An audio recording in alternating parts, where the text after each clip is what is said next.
큐티하세요. 오해 속에 흔들리지 않는 비결은 사랑입니다. 라는 제목으로 오늘 묵상하겠습니다. 바울은 거짓 교사들의 유혹에 빠져 있는 성도들을 향해 자신의 말을, 자랑을 용납하라고 말합니다. 첫째, 하나님의 열심으로 고린도 교회 성도들을 그리스도와 중매하였다는 것이고, 둘째는 그리스도에 대한 진실함과 깨끗함을 떠나지 않게 하기 위해 힘썼다는 것입니다. 바울은 자신이 거짓 사도들보다 부족한 것이 없으며 말은 부족할 수 있으나 지식은 그렇지 않다고 말하면서 고린도 교회 성도들을 높이려고 스스로 낮아지고 아무런 대가 없이 복음을 전하였음을 말합니다. 그렇게 한 이유는 고린도 교회 성도들을 사랑하기 때문입니다. 그렇게 한 이유는 교회의 성도들을 사랑했기 때문입니다. 거짓 교사들은 계속해서 자신들의 사역을 자랑하며 바울의 사역을 폄하한 것인데 조금도 놀랄 것이 없음을 말하며 그들의 마지막은 그들의 행한 대로 될 것임을 말합니다.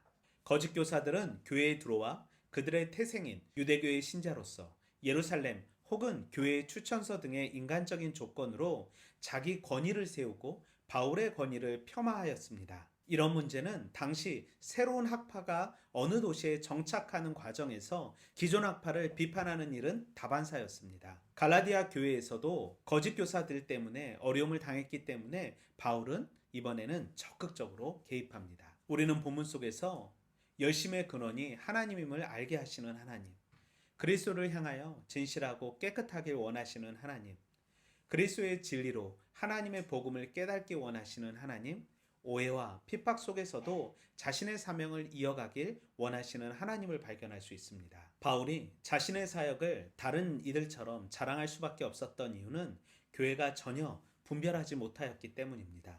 하지만 바울의 자랑은 주 안에서만 이루어졌고 거짓 교사들로부터 하나님의 백성들을 보호하기 위한 수고였고 노력이었습니다.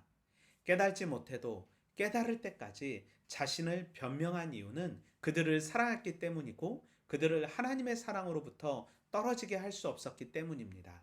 그렇기에 자신은 낮추고 성도들을 높였음을 말합니다. 거짓 교사들은 바울이 값없이 복음을 전하는 것을 오히려 비난거리로 삼았지만 바울은 부담을 주지 않고 복음에만 집중할 수 있도록 하기 위해서였음을 말합니다.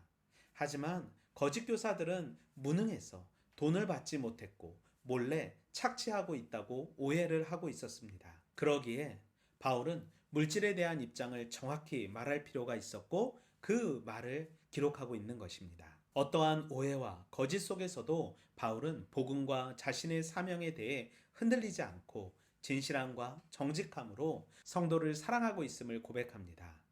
이해할 수 없는 오해와 거짓 정보 속에서도 그는 여전히 공동체를 사랑하고 아끼는 마음을 가졌으며 그의 사명이 무엇인지 알고 있었기에 흔들리지 않았던 것 같습니다. 내 삶의 사명, 어떠한 어려움에도 흔들리지 않는 이유가 예수님임을 고백합니다. 대세를 따르는 거짓된 삶이 아닌 소명과 사명을 따르는 피곤한 삶을 택하는 마음 허락하시길 소망합니다. 오늘도 사랑하기에 복음을 설명하고 전하는 삶 살길 원합니다. 내 삶의 피곤이 예수님 때문이며 이웃에게 복음을 전하기 위한 노력임을 깨닫고 오늘 하루도 힘있게 사랑하며 섬기는 하루 되길 소망합니다. 오늘도 말씀으로 화이팅!